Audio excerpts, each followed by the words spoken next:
Ini kita buat konten pengobatan burung batuk pilek ya. Ini coba diamati videonya batuk-batuk pilek ini ya, cekik-cekik ya. Ini nanti kita obati pakai serbuk yang kita jual.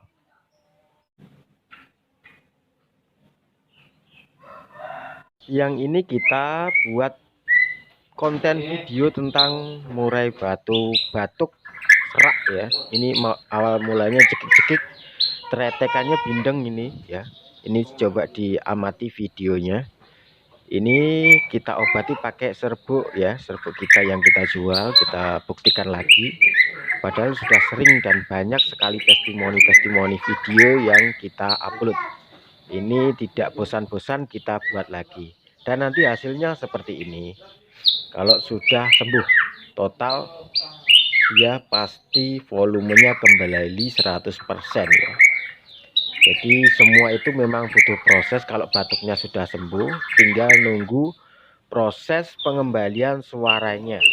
Jadi proses penjernihan suara dari seraknya. Ini hasilnya seperti ini kalau sudah sembuh total. Nah seperti ini, volumenya dia udah kenceng, jadi kembali semua gitu ya.